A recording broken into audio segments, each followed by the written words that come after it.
नमस्ते, मैं doctor Sandeep Patil Yashoda hospital के यूट्यूब चैनल में आपका स्वागत करता हूँ। आज मैं आपको मेंस्ट्रुअल साइकिल यानी मासिक माहवारी के बारे में जानकारी देने वाली हूँ।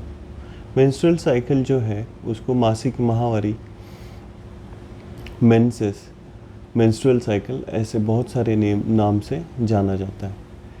हर लेडी के रिप्रोडक्टिव लाइफ में ये जो इवेंट रहता है हर महीने में होता है। अभी जो ये मेंस्ट्रुअल साइकिल जो है ये कैलकुलेट कैसे करते हैं?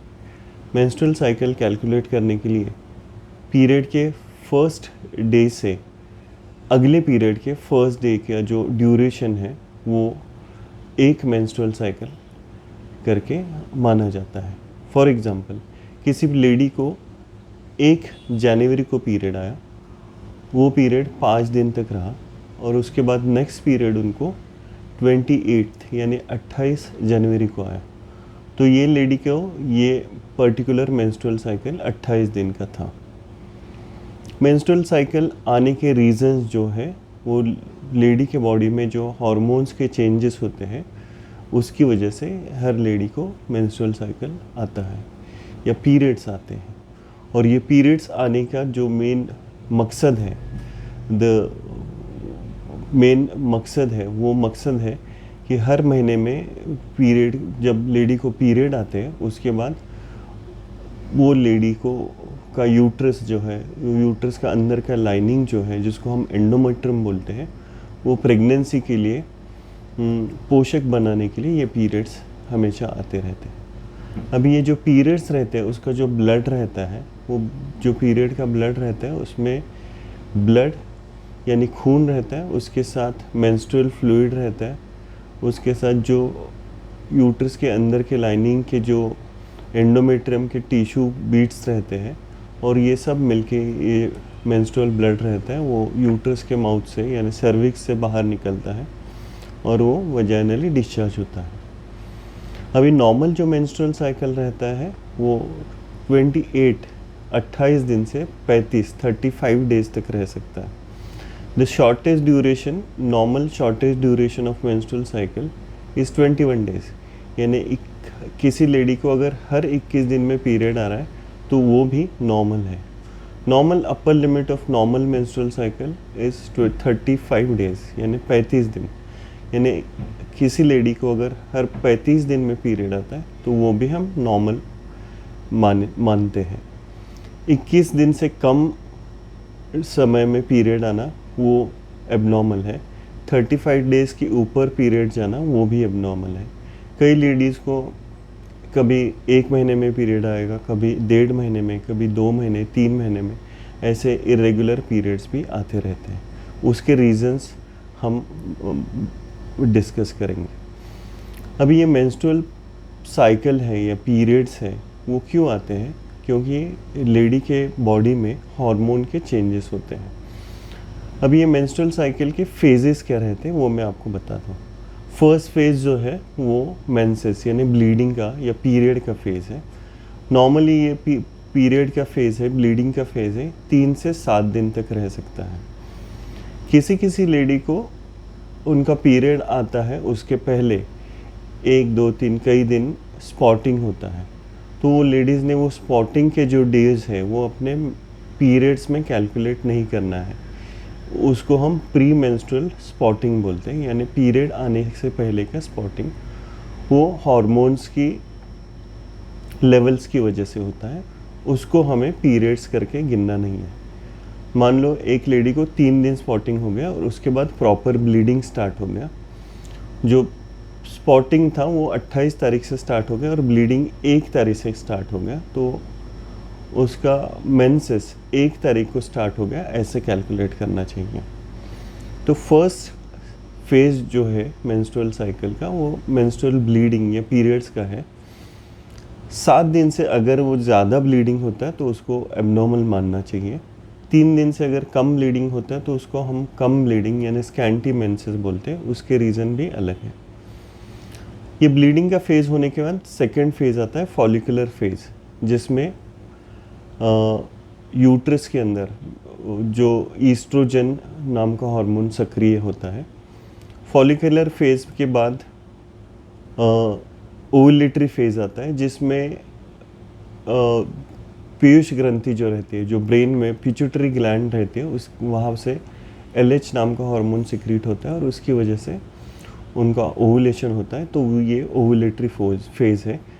यूजुअली ये मिड साइकिल में रहती है। अगर 28 दिन का साइकिल है तो ओवुलेशन 14th डे पे होता है। अगर 30 दिन का यानी 1 महीने का साइकिल है तो ये ओवुलेशन 16th यानी 16वें दिन पे होता है। तो मिड साइकिल में LH नाम का जो हार्मोन रहता है उसका सर्ज होने की वजह से ओवुलेशन होता है और ये फेज़ ओवुलेटरी फेज़ मानी जाती है। और ओवुलेटरी फेज़ है वो रिप्रोडक्शन के लिए, प्रेगनेंसी रहने के लिए काफ़ी इम्पोर्टेंट है। बिकॉज ओवुलेटरी फेज़ में अगर लेडी इंटरकोर्स करती है, सेक्सुअली एक्टिव रहती है, तो उसको प्रेगनेंसी रहने के चांसेस मैक्सिमम रहते हैं। ओवुलेटरी फेज़ होने के बाद जो 4th फेज़ आता है उसको हम ल्यूटियल फेज़ बोलते हैं, जिसमें प्रोजेस्टेरॉन नाम का हार्मोन बॉडी में ज़्यादा रहता है। और ये प्रोजेस्टेरॉन हार्मोन प्रेगनेंसी सपोर्ट के लिए बहुत ज़रूरी है। मान लो ओवुलेटरी फेज़ में किसी लेडी ने इंटरकोर्स किया है और वो प्रेग्नेंट हो गई है, तो ये प्रोजेस्टेरॉन हार्मोन वो प्रेगनेंसी को कंटिन्यू करने में मदद करता है। अगर प्रेगनेंसी रह जाती है, अगर एम्ब्रियो इम्प्लांट हो जाता है, तो उसके बाद वो लेडी को पीरियड आता नहीं है। तो ये फेजेस मेंस्ट्रुअल साइकिल के हैं। और मेंस्ट्रुअल साइकिल में सबसे इम्पॉर्टेंट चीज़ है जो पीरियड्स का जो 3 या 7 दिन का ड्यूरेशन है वो इम्पॉर्टेंट है, क्योंकि उसमें लेडी को ब्लीडिंग होता रहता है। और ये ब्लीडिंग के सिम्टम्स जो है वो अलग अलग लेडी में अलग अलग रहते हैं। जैसे मेंस्ट्रुअल क्रैम्प्स रहते हैं, किसी लेडी को पेन होता है और उसके साथ ब्लीडिंग होता है। किसी लेडी को पीरियड आने से पहले पेट में दर्द होता है, नीचे थाइज में दर्द होता है, ब्रेस्ट पेन होता है, मूड स्विंग्स हो जाते हैं, डिप्रेशन लगता है, क्राइंग एपिसोड्स रहते हैं। तो ये सब प्री मेंस्ट्रुअल सिंड्रोम सिम्टम्स बोलते हैं हम। ये प्री मेंस्ट्रुअल सिम्टम्स हैं वो लेडी को बताते हैं कि अभी ये पीरियड आने वाला है। प्री मेंस्ट्रुअल सिम्टम्स के बाद पीरियड आता है, वो ब्लीडिंग वेरी हो सकता है।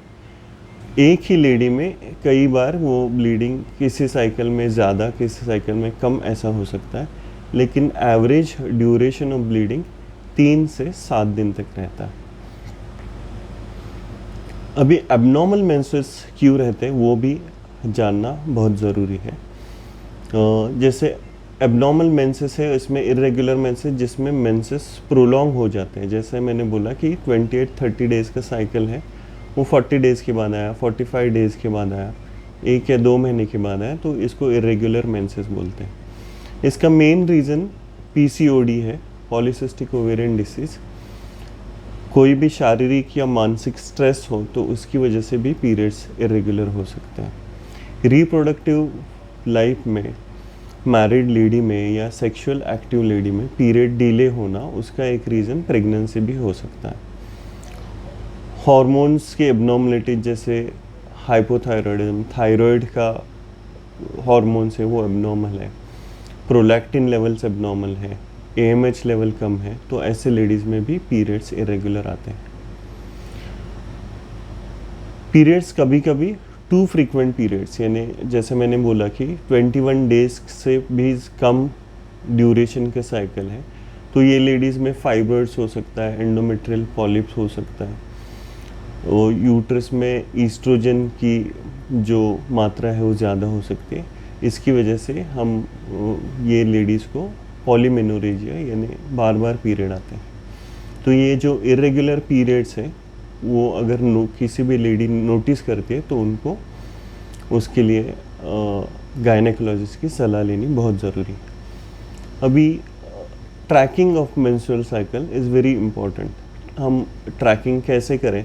जैसे आजकल के ज़माने में स्मार्ट वॉच अवेलेबल है, स्मार्ट फ़ोन्स अवेलेबल है, इसमें मेंस्ट्रुअल साइकिल ट्रैकिंग ऐप्स हैं और वो काफ़ी इजीली आप यूज़ करके आपका मेंसेस ट्रैक कर सकते हो। अगर आपके पास ये सुविधाएं नहीं है तो आप सिंपल कैलेंडर पे जब आपको पीरियड का फर्स्ट डे ब्लीडिंग स्टार्ट होता है वो दिन आप मार्क कर सकते हो, उसके बाद ब्लीडिंग बंद होता है वो दिन आप मार्क कर सकते हो, और सेम वे नेक्स्ट साइकिल का जो फर्स्ट डे का जो है वो मार्किंग करना है, और ऐसे आप अपना मेंस्ट्रुअल साइकिल ट्रैक कर सकते हो। जो इरेगुलर पीरियड्स हैं वो अवॉइड करने के लिए या सेल्फ ट्रीटमेंट हम बोल सकते हैं, और ये सेल्फ मैनेजमेंट या self care to avoid irregular periods is always very important. और अगर हम प्रॉपर सेल्फ केयर करें तो पीरियड्स इरेगुलर होने के चांसेस कम हो जाते हैं, या जो पीरियड की इरेगुलरिटी है वो इतने हद तक कम हो जाते हैं तो मिनिमम मेडिसिन से वो पीरियड्स इरेगुलर हो जाते हैं। उसमें सबसे इम्पोर्टेंट है हेल्दी लाइफस्टाइल, हेल्दी ईटिंग। आप जो खाना खा रहे हो, जो क्या खा रहे हो, किस टाइम पे खा रहे हो, वो बहुत इम्पोर्टेंट है। Junk food, fried food avoid करना है, वो इम्पोर्टेंट है। आपके वज़न पे कंट्रोल करना है, वो इम्पोर्टेंट है। इसके अलावा stress management is also very important.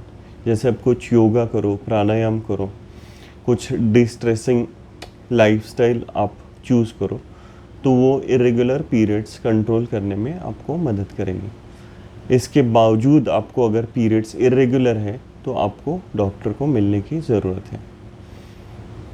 तो ये इन्फॉर्मेशन थी मेंस्ट्रुअल साइकिल के बारे में आपको देनी थी। मेंस्ट्रुअल साइकिल के बारे में जो मिथ्स है उसके बारे में मैं अब मेरे अगले वीडियो में आपको जानकारी दे दूँगा।